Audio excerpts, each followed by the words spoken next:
Good morning बच्चों। पिछले lecture में हमने इलेक्ट्रिक डायपोल के बारे में पढ़ा था और उसकी वजह से इलेक्ट्रिक फील्ड के बारे में पढ़ा था। इलेक्ट्रिक फील्ड में हमने पढ़ा था दो पोजीशंस के बारे में, एक इक्वाटोरियल पोजीशन के बारे में और एक आपका एक्सियल पोजीशन के बारे में। अब हम पढ़ेंगे कि अगर हमारे किसी डायपोल की वजह से इलेक्ट्रिक फील्ड किसी भी पॉइंट पर P पर अगर हो तो कैसे निकालेंगे। हमने एक सिचुएशन को देख लिया कि एक फिक्स सिचुएशन एक्सियल कंडीशन में क्या होगा और इक्वाटोरियल कंडीशन में इलेक्ट्रिक फील्ड क्या होगी डायपोल की वजह से। लेकिन अब हमें पढ़ना है कि एक ऐसी पोजीशन जो आप जनरल पोजीशन कहते हैं, किसी भी पोजीशन पर इलेक्ट्रिक फील्ड क्या होगी, तो जनरल पोजीशन की बात हम यहाँ पर करेंगे आज। जनरल पोजीशन में इलेक्ट्रिक फील्ड क्या होगी। सपोज करिए ये आपके पास कोई एक इलेक्ट्रिक डायपोल है, this is minus Q and this is plus Q. ये प्लस क्यू चार्ज है और ये माइनस क्यू चार्ज है। आप ये जानते हैं कि माइनस क्यू से प्लस क्यू की तरफ आपका क्या होगा, इलेक्ट्रिक डायपोल मूवमेंट होगा। पी वेक्टर की डायरेक्शन ये होगी और पी वेक्टर इस तरफ होगा। ठीक है, यहां से भी दिखा सकते हैं पी वेक्टर। ये इसका मिड पॉइंट है, एम से डिनोट करते हैं इसको।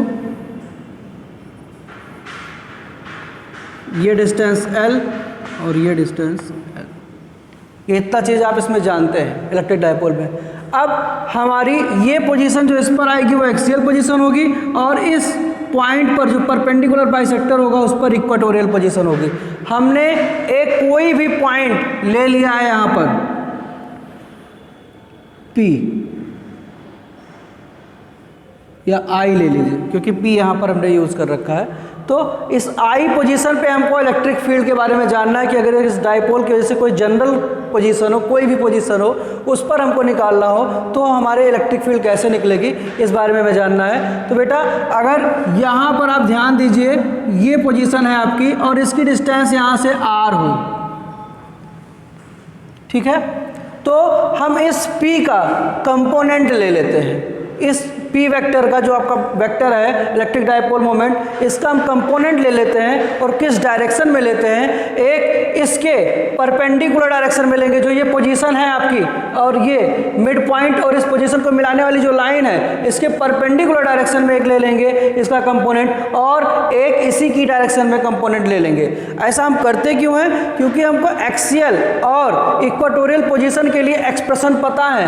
अगर हम इसका कंपोनेंट निकाल लें इसके डायरेक्शन में और इसके परपेंडिकुलर डायरेक्शन में, तो हम इक्वाटोरियल और एक्सियल कंपोनेंट के लिए आप लगा सकते हैं अपना इक्वेशन जो आपका आया है, और उसके जो रिजल्टेंट से हमको आपको इलेक्ट्रिक फील्ड मिल जाएगी कि आखिर में रिजल्टेंट इलेक्ट्रिक फील्ड क्या होगी। तो इसके लिए हम क्या करते हैं, एक इसके परपेंडिकुलर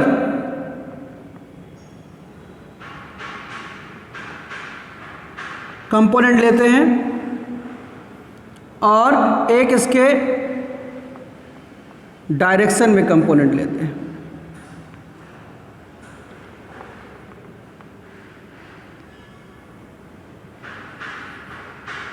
कंपोनेंट आप लोग 11th में पढ़ चुके हैं।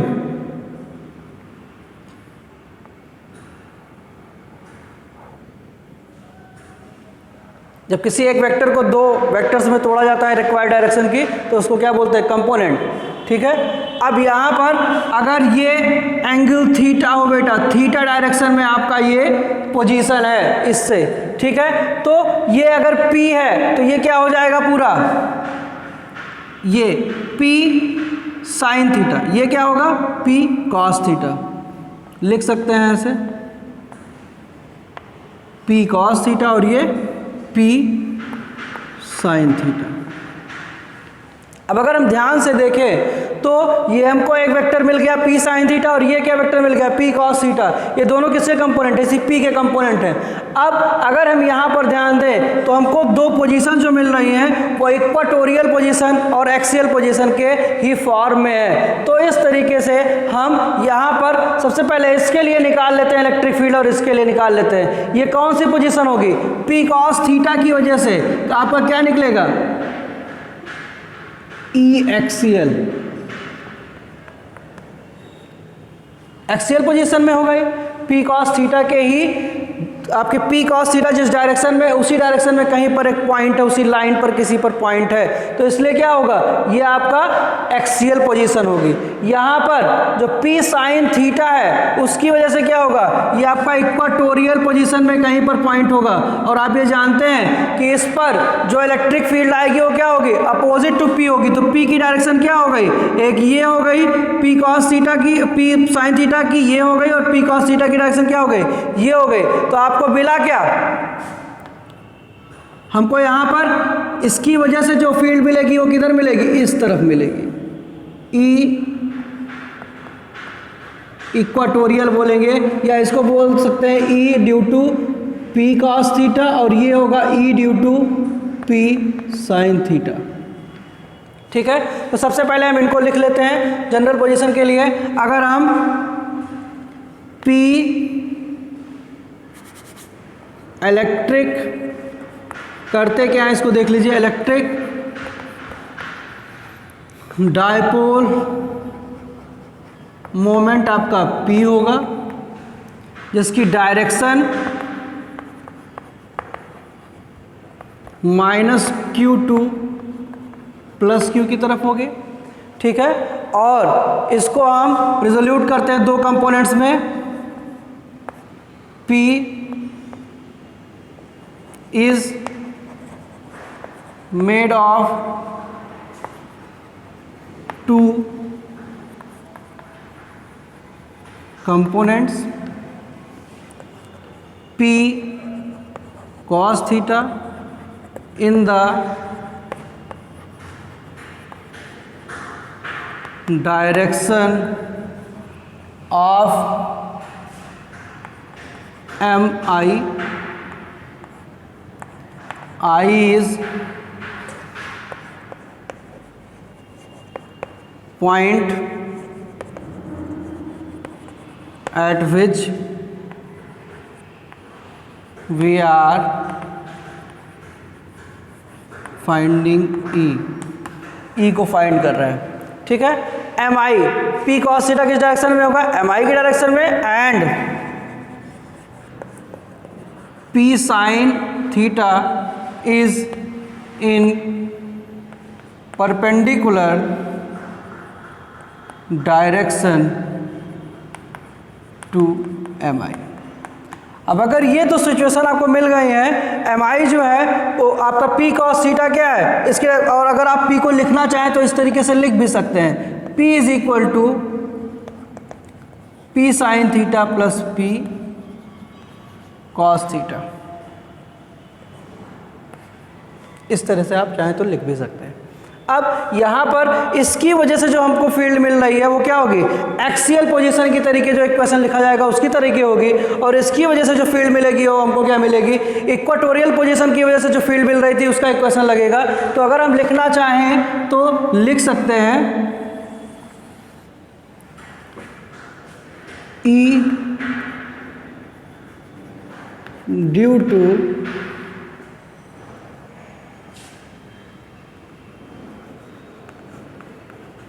डायपोल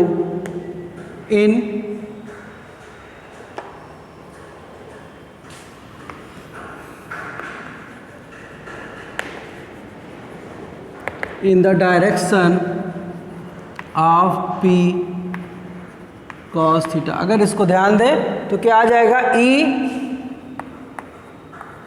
एक्सियल, और एक्सियल के लिए आपको इक्वेशन पता है 1/4 पाई एप्सिलॉन नॉट इंटू क्या होगा 2p। p क्या है यहाँ पे, p cos theta upon r cube क्या है, इसकी डिस्टेंस है कहाँ से, मिड पॉइंट से कहाँ तक, इस पॉइंट तक। ठीक है, ऐसे ही हम निकाल सकते हैं E due to dipole in the perpendicular direction to P sine theta. और ये जो सिचुएशन बन रही है बेटा वो सिमिलर सिचुएशन है आपकी, जैसे आपने इक्वेटोरियल पोजीशन को डील किया था। ये मिड पॉइंट है, ये पूरा P साइन थीटा है आपका।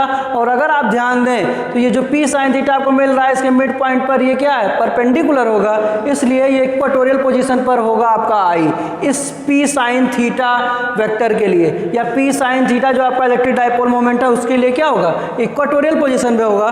तो वही आपका फार्मूला लगेगा, क्या लगेगा, E equatorial which is equal to 1/4 pi epsilon naught into P by P क्या होगा यहाँ पे, P sine theta, P sine theta upon r cube. एक इक्वेशन आपका ये बन गया और एक इक्वेशन ये बन गया, 1 and 2।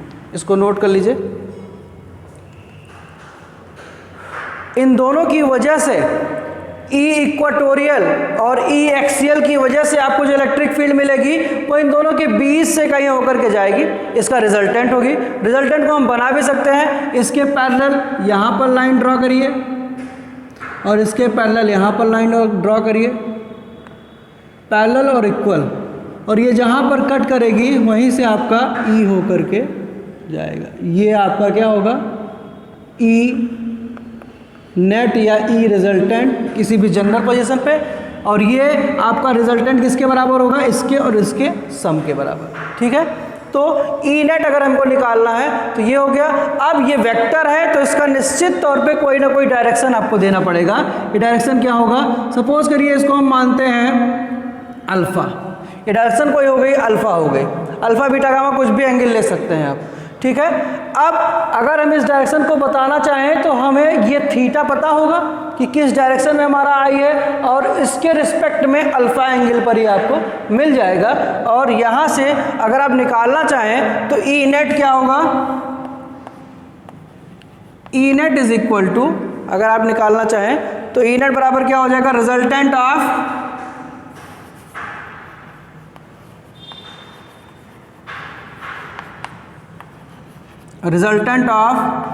E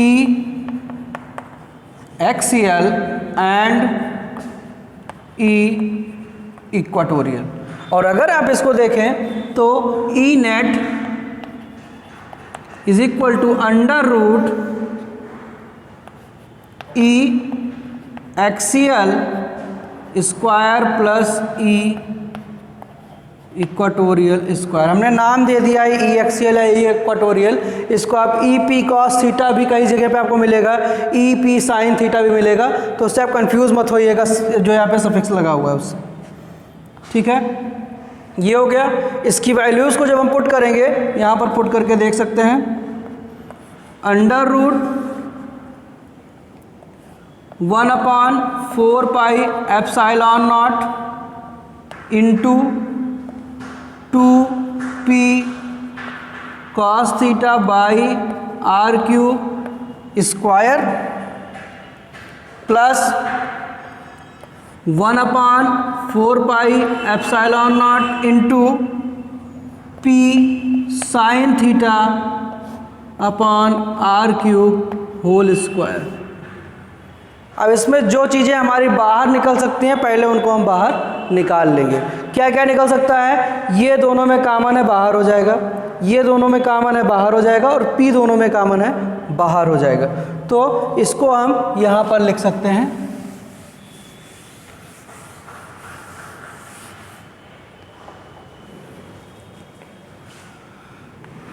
E नेट हमारा क्या आ जाएगा, this will be equal to, इन चीज़ों को बाहर कर लीजिए क्योंकि ये स्क्वायर है तो ये बाहर आके क्या बनेगा, अंडर रूट हट जाएगा, ये भी अंडर रूट हट जाएगा और इस पे भी, तो बचेगा क्या बेटा, P upon 4 pi epsilon naught into r cube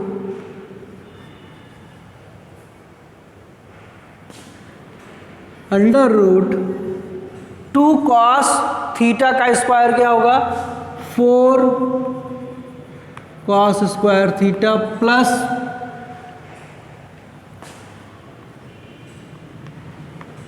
sign square theta, ये आपका यहाँ पर आएगा expression.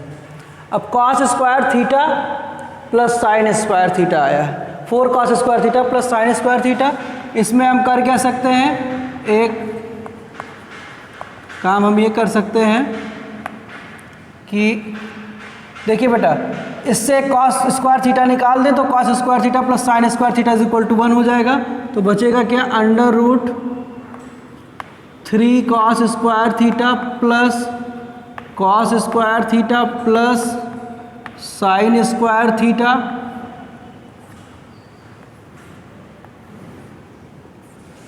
Is equal to 1/4 pi epsilon naught into P by r cube into 3 cos square theta plus 1 power half.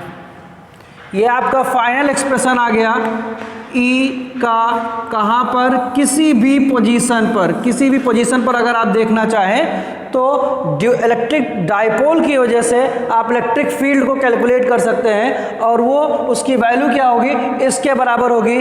अब यहाँ से हम अगर वेरीफाई करना चाहें कि क्या ये हमारा सही है या गलत है, इसको देखने के लिए हमारे पास 2 सिचुएशंस में हमको पता है कि इलेक्ट्रिक फील्ड हमारी क्या होगी, इक्वेटोरियल पोजीशन में और एक्सियल पोजीशन में। तो हम स्पेशल केस की तरीके उनको डील कर सकते हैं। स्पेशल केस में क्या होगा, स्पेशल केस में फर्स्ट आपका इफ थीटा इज 0, थीटा 0 होगा बेटा तो क्या होगा, ये कहीं पर एक्सियल पोजीशन में होगा। इसका मतलब क्या है, एक्सियल पोजीशन के लिए जो आपका इक्वेशन आया था उसी फॉर्म में इसको आना चाहिए। तो देखते हैं हमारा ई क्या आता है, E is equal to 1/4 pi epsilon naught into P by r cube, theta is equal to 0। तो क्या हो जाएगा बेटा, थीटा इज इक्वल टू 0 में 3 इंटू कॉस 0 बराबर 1 प्लस 1 की पावर हाफ। क्या आ जाएगा, it will be equal to 1/4 pi epsilon naught into 2p upon r cube. ये हमारा इक्वेशन आ गया और ये इक्वेशन सेम हमारा है जैसे हमारा किस में था, आपके एक्सियल पोजीशन में था, इसलिए क्या हुआ, वेरीफाई हो रहा है। ऐसे ही अगर हम सेकंड केस को देखें का क्या कि if theta is equal to 90 degree, अगर theta is equal to 90 degree पे देखें तो थीटा बराबर 90 डिग्री होने पे क्या हो जाएगा, इक्वाटोरियल पोजीशन की आपको कंडीशन मिलेगी। और इक्वाटोरियल पोजीशन की कंडीशन अगर आप देखें तो ये आपका इक्वाटोरियल कंडीशन को सेटिस्फाई करेगा। यहाँ पर अगर आप वैल्यू को रखें थीटा की तो E is equal to 1/4 pi epsilon naught into P by r cube into cos 90 0 3 into 0 plus 1 power half, that is 1/4 pi epsilon naught into P upon r cube. तो बेटा यहाँ से ये जो इक्वेशन आपको मिला है, इस इक्वेशन से आप किसी भी जनरल पोजीशन पर निकाल सकते हैं ई की वैल्यू को, डाइपोल की वजह से किसी भी पोजीशन में आप ई की वैल्यू को निकाल सकते हैं। और यहाँ पर एक चीज़ आपको इम्पॉर्टेंट है बताना कि ये जो अल्फ़ा है इसको भी आप निकाल सकते हैं direction of electric field, direction of electric field निकाल सकते हैं। कैसे निकालेंगे, इसके लिए direction of E net. E net क्या है आपका, इलेक्ट्रिक फील्ड किसी भी जनरल पोजीशन में इलेक्ट्रिक डाइपोल की वजह से ये क्या होगा आपका, ध्यान दीजिए यहाँ पर डायरेक्शन के लिए क्या लेते हैं, हमेशा tan निकालते हैं। तो tan अल्फा अगर हम लें तो क्या आ जाएगा आपका, E equatorial upon E axial. E net is equal to E equatorial upon E axial. और ये कहाँ का है, ये नहीं है हमारा ई इक्वाटोरियल और एक्सियल यहाँ पर है 1 और 2 में। तो वहाँ से अगर आप ध्यान दें तो क्या आ जाएगा, 1/4 pi epsilon naught into P sine theta upon r cube by 1/4 pi epsilon naught into 2 P cos theta upon r cube. तो डायरेक्शन आपकी आर क्यूब से कैंसिल हो जाएगा, 1/4 pi epsilon naught 1/4 pi epsilon naught से cancel हो जाएगा, P से cancel हो जाएगा, आएगा क्या half sine theta by cos theta is tan theta.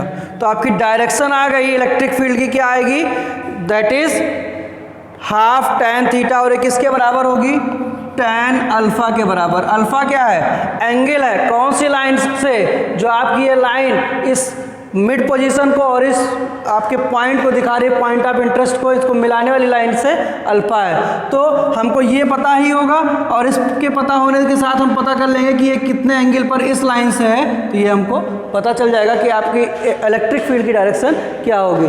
बेटा ये आपका हो गया जनरल सिचुएशन। अब इसके बाद जो पॉइंट आता है वो है टॉर्क।